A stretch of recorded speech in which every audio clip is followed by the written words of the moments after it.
Fantastic version of it, which, as you can hear, has had some quite good reviews. They've been all right, haven't they? And Trafalgar, who are fantastic companies to work for, so it all kind of just fitted in really well. I've got a two-part question about Anna, because there's the real Anna, who was a real Victorian woman who went to the court of the King of Siam and wrote a book about it.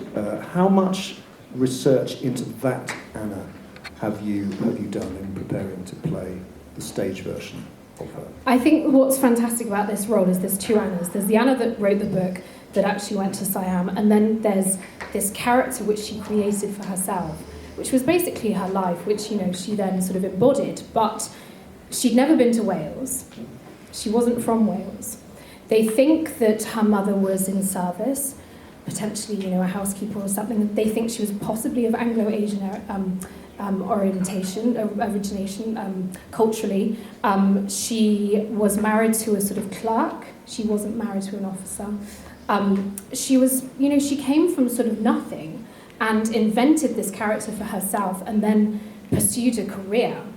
She was a widow. There was a lot of death around her. I think within a few years, her father, mother, she had some children that died as well, potentially. So she created this amazing part for herself to play and then wrote a book about it. And, the rest is history. Here we are. But, the text itself is still banned in Thailand because the royal family completely disagree with her version of the truth. That there were so many parts of the actual story that weren't written, and, the king is portrayed in a less favourable way than they wanted him to be and stuff. So politically, it's still so active, Part two of the question is about when you talk about she created this role for herself to play. Well, Rosalind Hammerstein did the same. They created another Anna. How do you go about finding that Anna to play in a musical version of her story? Excuse me. I think every night when I go on stage, because I did the first leg of this tour, I think about the Anna that she actually wanted to be, and I sort of, in my head, sort of marry the two and embody the sort of dream of Anna, because that was her wish, that's how she wanted to be remembered. And I think Rodgers and Hammerstein wrote this incredible script, and some of these scenes are 15 pages long, which rarely happens in modern musical theatre. In many musicals, and yet they hold, and when we were on tour with it, you couldn't hear a pin drop in so many of the scenes, and yet they have all these, someone said bangers, like amazing tunes in this musical, one after the other, that you can't believe are all in just one musical, but with the foundation of the script. And I think that's what drew me to this, because it's a play with music. There's nothing fluffy about it. It's completely, it's so depthful, it's so insightful, the writing is so sharp and witty and so modern. This was written in the 50s about a Victorian woman, and yet someone said to me, one of my friends came to see it and said, God, it just feels so modern, because it could be a modern tale, and the language is so fresh, even though it was written years ago. Talking of the 50s, you mentioned Trixie yourself. Are there correspondences? Are you comparing and contrasting? Have you found there's any kind of overlap that's been interesting for you to explore or draw on? Well, I think they're both bloody strong and bloody-minded. But I think Trixie has a sort of vulnerability that's palpable, and I think Anna always hides that because it's not going to serve her. She has to sort of be as alpha as the king. She has to be an alpha in every room that she enters. And I think Trixie sort of embodies the feminine more than Anna does. I think she leans into the masculine. I know that when we were talking about what we were going to discuss today, it was actually you who said, can we talk about the fact that I am known for being someone who's acted on television. Off the telly. It's that girl off the telly doing a musical. That was your phrase. And you are showing a side to your performing talents that will not have been seen by those who know you off the telly. Is that something that you feel very driven to do, or determined to say, that there's more to me than might previously have been seen? I think when I set out, I think there was probably some naive part of me that thought, I'm going to put that to bed, but I'm going to use it one day. And these days I just think, no, it was just something that, you know, I did train to sing, but it wasn't something that I knew that I would definitely use again. I'd kind of almost put it to bed so much so that we really had to blow off the cobwebs of my voice when we came out, because I hadn't sung for so many years, and it's a muscle that needs flexing. But it was really lovely going back to it, which was my first love. You know, I always wanted to do musical theatre, and I just got lost along the way. I think it's probably an appropriate moment to hear one of those bangers, is it not? But before we do, I mean, you're wearing a beautiful dress today, but you wear something that is a little bit more physically inconvenient in the show. I mean, it won an Olivier for costume design, this production. But could you talk about the kind of dresses that Anna does wear, or rather you wear, and what that means to the way in which you perform? Well, they don't help, that's for sure. Well, they do actually, that's a lie. The corset makes me work hard. It's actually really good for singing, it kind of really supports you in a way. The dresses are enormous and heavy. They're wide. There's many theatres around the country that the set fits in, but the dress does not. It really doesn't. And I'll sort of come off stage and there'll be coat hangers and cobwebs and small children coming out of the dress, just dragging everything along with me. So they're pretty enormous, but they are amazing to wear. I mean, I'm so lucky to wear, and you know, they're really intricate. There's a real sort of, I love the Indian linen that we use and the kind of ethnic twist that she has to her gowns as well. They've really thought about it. What are you going to sing for us? It sounded like I was going to choose. I will always love you. It's the Rodgers and Hammerstein jukebox. What's coming out, and what are you singing? Well, we've got some children here today, so I think it'd be rude not to use them. Okay. So I'm going to sing Getting to Know You. Could you tell us a little bit, just before you do, about where it sits in the context of the show? So this is the first time that she really, you know, she's been teaching for a few months now in the Palace. But I think this is the first moment when she really breaks down the divide between the English teacher and the children, and they really become comfortable with her. And I think it's the first time that they truly welcome her into their community. Great, looking forward to it. So this is Helen George and some of the cast of The King and I, smaller members, and you need to hand me your microphone now.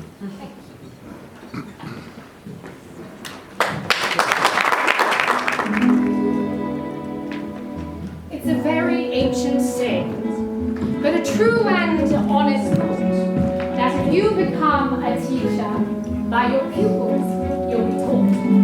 As a teacher I've been learning, you'll forgive me if I boast, and I've now become an expert on the subject I like most. Getting to know you. Getting to know you. Getting to know all about you. Getting to like you. Getting to hope you like me.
That was wonderful. Thank you very much, Helen. I forgot to say that there'd be more talking, and there is now more talking.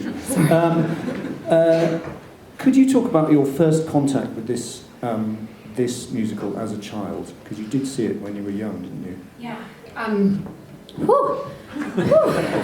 Blowing the cobwebs off. Yes, I did see it as a child. My mum took me to see a production at the Alexandra Theatre in Birmingham, and I can't remember who was playing Anna, and I need to look it up and work it out. But it was lovely on the last tour we did because we went to the Alex Theatre, so it was a really lovely sort of circle for me to see it, and my parents came, which was lovely. This is not that show, though, is it? Because, partly the influence of Bartlett's show, that it's been, yanked into the present day sensibility.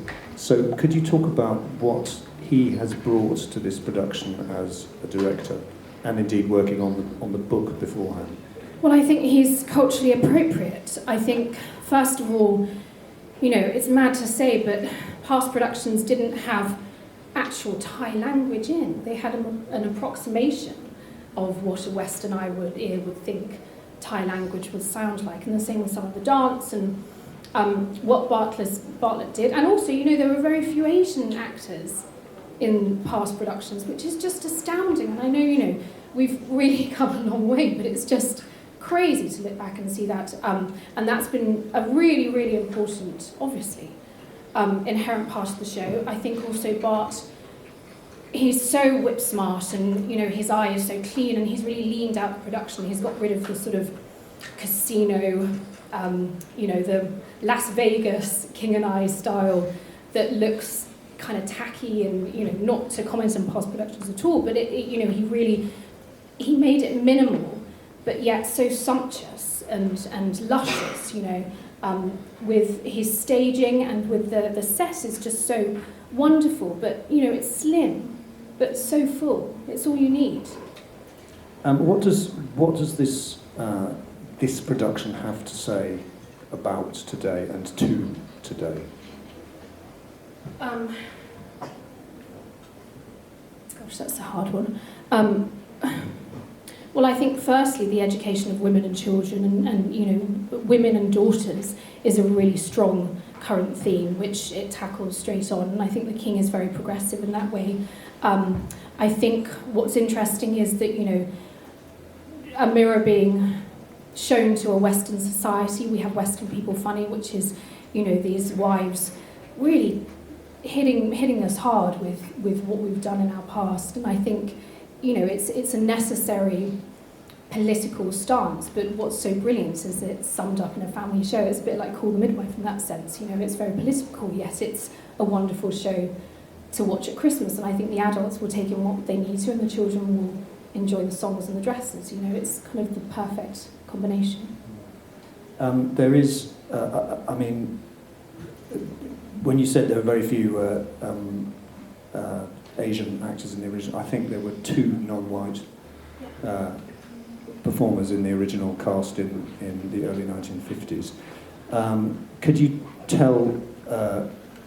just talk about about acting with this cast of all these children who you've been working with, who kind of swap in and out every night? It must be an interesting challenge to not know who you're going to be performing opposite. Yeah, it's lovely when you walk on the stage and you go, oh yes, it's that son tonight, or just those kids. Oh, it's the naughty kids. That's always the fun ones on the matinees.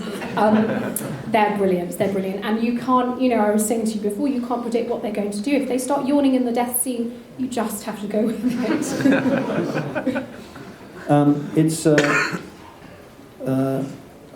You have alluded to it, but could you talk about it is unusual on the British stage to see such a diverse cast, particularly of children. I think, yes, but I think, we are hopefully turning a corner there in the West End, particularly, but I think it's important, of course. My nephew is Anglo-Asian, and I've always said it's very important to see people that look like you on stage. So it's, I think it's, of course, it's it's what should be happening, and I hope the audiences start reflecting that diversity as well.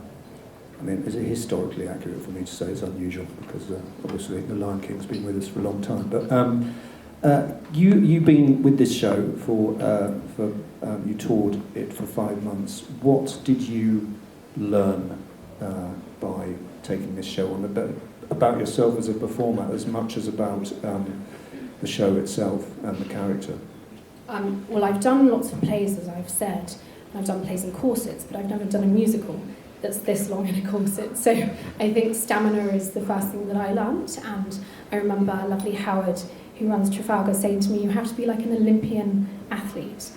And I thought, yeah, I'll be fine. I'll just have, steak and chips every day. It'll be all right. And then I realised what he was talking about, and that actually you really do need to train like an athlete, and you have to take care of yourself, and you have to warm up, and, it's a big show. From the audiences around the country, I was surprised at how engaged they were with the script, with the long scenes, with the story. It's a long show, but they will come out saying it felt like 5 minutes, which is really unusual for the sort of Netflix generation that, I am. So I think the fact that such an seemingly old-fashioned musical holds today, and really holds for a sort of young audience as well, you could hear a pin drop. It was, especially at the end, when the bad stuff happens. People were enthralled by it. It goes down well in Wales, and I'm not going to dispel that myth that she is from Wales. But I was really blown away by the reception, and also I think regional theatre is so important. It's always been very important to me, especially at the moment with the living crisis and all the rest of it, with how we are in the economy. I think taking theatre outside of London is really important, whilst coming back to London is just joy as well. And I was so impressed by how a musical gets such big audiences. I mean, we were sold out, which is insane. I just can't believe how well it goes down. That's a wonderful answer, and that concludes my questioning. But I'd love to know if there's anyone. I literally cannot see anything, but if anyone else is in the gathering would like to ask Helen a question. Hi Helen, how are you? Hi. You mentioned that you've not done musical theatre for a very long time. Was it terrifying getting back out there, and how did you prepare for it? I had lots of support, I had lots of singing lessons, and I suppose it was terrifying in a way to sort of do something seemingly new, although, I did train, and I have done a few musicals, but a long time ago. And I was more excited about it by the end of it. And because I had such an amazing team with Trafalgar who believed in me and sort of, really, really spurred me on, gave me the confidence to do this. And I think if this had been a sort of, because the script is so good, I think because the character's so strong and the story's so strong, the narrative is what I'm interested in. So that drove everything else, and the singing is almost, it's such a big part of the show, but it's almost secular to the character and to the narrative. What about the dancing? The dancing, well, luckily it's only just a small polka, so we're fine there. Helen, you've got 2 small children, you've got a recurring role in a major television hit. You're the star of The King and I. Does it ever occur to you that there aren't enough hours in the day? I get up quite early, to be fair. Yes. It's tough. And I hope you ask fathers that question as well. But yes, it's tough. I have a lot of support around me, but aren't I lucky? Any more questions? Yes? Sorry. Yes, Go for it. Can I ask, obviously it's got such an iconic score and script, but do you have a favourite song or line from the show at all? I think Shall We Dance, because the spoken introduction into the swell of the song is so wonderful, and it's just so classically Rodgers and Hammerstein. I love that, and I think that's such a sort of, it's the peak of the show, and then what comes from that dance is sheer destruction, which I love. Oh God, that made me sound like a sadist. I didn't realise Anyone else? Sorry, yes. presumably working in theatre is a million miles from filming, isn't it? Yes, it is. It is. I'm very good at short-term memory when I'm doing TV because you learn and dispose. And I think remembering things for a long period of time, particularly a show this length, and doing it every single day, that's an art form in itself. But I just put a different hat on when I'm doing theatre. Anyone else? Yeah. I literally can't see anything, I'm sorry. I'd just like to reiterate something that you said earlier on about it is a very long show. My husband and myself saw you when you were on tour at the Wickham Swan, and it does seem as if you're only sitting in your seat for 2 minutes. We were totally immersed in the whole story. It was amazing. Oh, thank you so much for saying that, because I did think, gosh, this is long for a modern audience, but actually I think because it's Rodgers and Hammerstein and they're so good, I think that's the key. They just write it so bloody well, don't they? And I think it goes for all ages as well, because noticing in the audience you had young children going right up to grandmas, great-grandmas as well. So it's really good. Yeah, my 6-year-old came to see it and I was thinking, gosh, she's going to be fidgeting. And she sat through it all and was enthralled, and I said, what was your favourite bit? And she said, the ballet. I loved the ballet. What about the dresses? What about my song? Yeah, it was fine, but I loved that Run Eliza bit in the ballet. It's like, for God's sake, wrong crowd. Could I ask a question, please? Busy Lovely Theatre One. Do you recruit the children locally? No, we don't. We have 3 teams who have been with us because we're going all over the country, so that would be quite a few auditions. So they travel with you? Yes, they do. Yeah, we've been very lucky. And now I'm rejoining the show. Some of them have left because they're, to school or too tall or whatever. And so we've got some new children in, so it's going to be really exciting to meet my new sons. To go with your girls? Yes. Anyone else? I have a final question for you, Helen, which is, has this given you a taste for more stage work, more musical theatre? What if I said no? You're being honest. No, I wouldn't be honest. No, it really has. I think it's been... I'm really enjoying being back on stage with a musical, and I'm thinking, why did I ever leave? Well, it's been wonderful listening to you talking about it, and we've got all the way through without mentioning your bringer. Oh, damn. Anyway, thank you very much indeed, Helen George.